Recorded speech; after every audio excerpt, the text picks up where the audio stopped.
अस्सलामुअलैकुम दोस्तों, मेरा नाम है असीम शफकत और आप देख रहे हैं हंसी टीवी।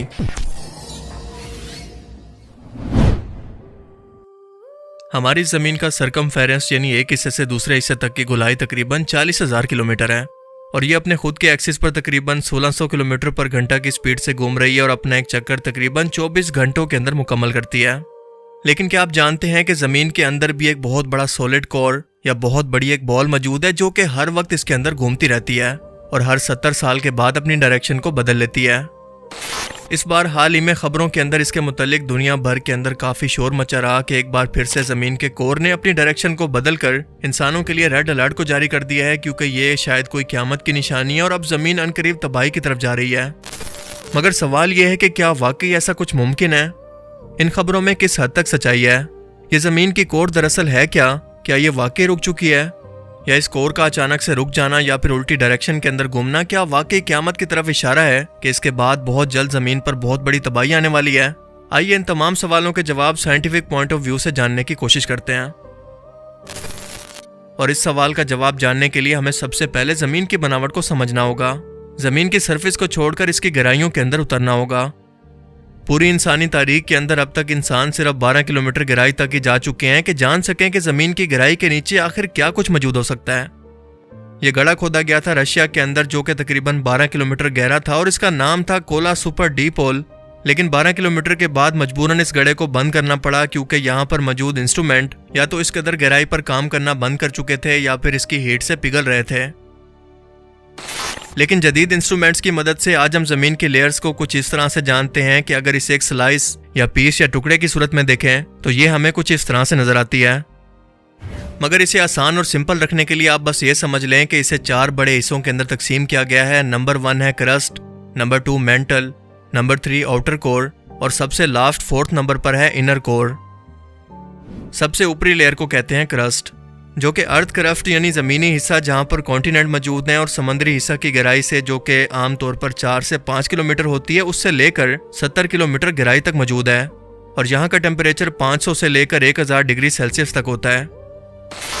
इसके बाद शुरू होता है मेंटल, जो कि 2900 किलोमीटर गहराई तक मौजूद है और यहाँ का टेम्परेचर इतना ज़्यादा है कि आप तसव्वुर भी नहीं कर सकते, तकरीबन 4000 डिग्री सेल्सियस। इसीलिए यहाँ पर आयरन, मैग्नीशियम और सिलिकॉन पिघली हुई हालत के अंदर मौजूद होते हैं। डायमंड जो हम सभी को पसंद होते हैं वो इसी लेयर के अंदर बनते हैं तकरीबन 200 किलोमीटर गहराई के अंदर, जो कि वोल्केनिक एक्टिविटी के बाद यानी ज़मीन पर आतिशफशां लावा फटने के बाद ऊपर आते हैं। ये अपने साइज के एतबार से ज़मीन के वॉल्यूम का टोटल 84% है। मेंटल और क्रस्ट के दरमियान एक लेयर मौजूद है जिसको कहते हैं लिथियोस्फेयर, और इसी लिथियोस्फेयर के अंदर मौजूद खाली जगहों से सफ़र करता हुआ यह लावा आतिशफशां पहाड़ों की सूरत में पड़ता है। इसके बाद अगली लेयर को कहते हैं आउटर कोर, जो कि ज़्यादातर आयरन और निकल से बनी है। ये यहाँ पर तकरीबन 5100 किलोमीटर की गहराई के अंदर लिक्विड फॉर्म के अंदर मौजूद होते हैं, क्योंकि यहाँ का टेम्परेचर नाकाबिले यकीन हद तक 4500 डिग्री सेल्सियस तक होता है और ज़मीन के खुद के एक्सिस पर घूमने से भी कई गुना ज़्यादा तेज़ रफ्तार से घूमता है, जिसकी वजह से ज़मीन का मैग्नेटिक फील्ड पैदा होता है जो कि ज़मीन को खला और सूरज से आने वाली ख़तरनाक रेडिएशन से बचाता है ताकि ज़मीन पर ज़िंदगी का वजूद बाकी रह सके। और सबसे आखिर में मौजूद है इनर कोर, जो कि ज़मीन से तकरीबन 6300 किलोमीटर गहराई के अंदर मौजूद है और ये घूमती हुई सॉलिड डेंस आग की बॉल है जिसका टेम्परेचर तकरीबन 6000 डिग्री सेल्सियस तक पहुंच जाता है, जो कि सूरज की सरफेस पर मौजूद टेम्परेचर के बराबर है। इतने ज़्यादा टेम्परेचर की वजह से इसे सॉलिड नहीं होना चाहिए था, लेकिन ऐसा मुमकिन होता है इसके ऊपर मौजूद बाकी लेयर्स के प्रेशर की वजह से। किसी भी आतिशफशां लावा के फटने के बाद एक वेव पैदा होती है जिसे कहते हैं सीज़मिक वेव, और इनकी टाइमिंग और स्ट्रेंथ को नाप कर हम ज़मीन के अंदर की बनावट का जायजा ले सकते हैं, क्योंकि इंसान खुद तो 12 किलोमीटर गहराई से ज़्यादा ज़मीन के अंदर जा ही नहीं सके। लिहाजा हम ज़मीन की तहों के बारे में ज़्यादा डिटेल के अंदर कुछ भी नहीं जानते। अब हाल ही में यह खबर तो आप सभी ने यकीनन सुनी होगी कि ज़मीन की कोर ने अचानक से घूमना बंद कर दिया है। नेचर साइंस के अंदर यह खबर पब्लिश की गई कि ज़मीन का कोर घूमना इंतहाई स्लो हो गया और बहुत ही जल्द ये बिल्कुल रुक कर अपनी डायरेक्शन को बदल लेगा। चाइना की पीकिंग यूनिवर्सिटी के 2 साइंटिस्ट ये यांग और जायडोंग सोंग ने नेचुरल जियो साइंस के अंदर एक थ्योरी पब्लिश की कि इन दोनों के मुताबिक इनके पास बहुत सारे सबूत हैं इस बात के कि हमारी ज़मीन के इनर कोर ने 2009 से ही घूमना बंद कर दिया है, और सिर्फ घूमना बंद ही नहीं किया बल्कि उल्टा घूमने लगी है। देखें, इनर कोर क्योंकि ज़मीन के सबसे आखिरी हिस्से के अंदर मौजूद है तो ऑब्वियसली इस पर बाकी तमाम लेयर्स का जो कि इसके ऊपर मौजूद है इनका प्रेशर भी पड़ता है, खास तौर पर आउटर कोर और मेंटल का।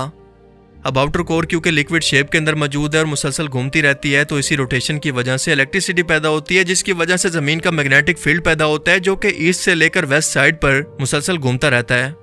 इसी मैग्नेटिक फील्ड का असर हमारी ज़मीन के इनर कोर पर भी होता है।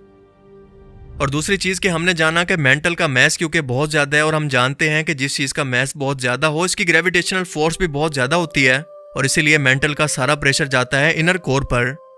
लेकिन इन दोनों लेयर्स यानी मेंटल और आउटर कोर का प्रेशर इनर कोर पर एक जितना नहीं होता, यानी कभी आउटर कोर का ज़्यादा होता है तो कभी मेंटल का, और बिल्कुल इसी वजह से ये इनर कोर कभी कभी घूमना बंद करके अपनी डायरेक्शन को भी बदलना शुरू कर देता है। ये प्रोसेस हर 70 साल के बाद होता है, पहली बार नहीं हुआ, लेकिन हम इंसानों को इसके बारे में पहली बार पता चला है। और जहां तक इस सबसे अहम सवाल का ताल्लुक है कि इसका असर ज़मीन पर मौजूद इंसानों की जिंदगियों पर या ज़मीन की क्रस्ट पर क्या होगा, तो इसका जवाब बहुत ही सिंपल है कि कुछ भी नहीं, सिवाय इसके कि ज़मीन की हरकत थोड़ी बहुत कम ज़्यादा हो सकती है, यानी दिन और रात के टाइम के अंदर थोड़ा सा बदलाव आपको देखने को मिलेगा जो कि ना होने के बराबर होगा, यानी कुछ नैनो सेकेंड्स का, जिसे आप इग्नोर कर सकते हैं। ये बात बिल्कुल सच है कि जब ज़मीन की एक लेयर के अंदर बदलाव होता है तो इसका असर हमें ज़मीन की क्रस्ट पर भी देखने को मिलता है, और ये इवेंट बिल्कुल नॉर्मल हैं जिनसे हमें ना तो कोई डरने की ज़रूरत है और ना ही ये क़यामत की कोई निशानी है।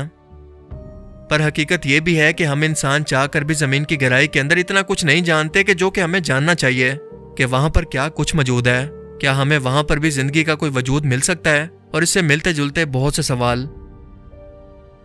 2013 में हॉलीवुड के अंदर एक फिल्म रिलीज की गई थी जिसका नाम है द कोर। इसमें दिखाया जाता है कि बिल्कुल इसी तरह से ज़मीन का इनर कोर अचानक से घूमना बंद कर देता है, जिसकी वजह से ज़मीन पर अजीबोगरीब किस्म के इवेंट्स होने लगते हैं। हर तरफ तबाही, मौसम के अंदर बदलाव और कुदरती आफतें शुरू हो जाती हैं। जानवर, परिंदे सब मरने लगते हैं।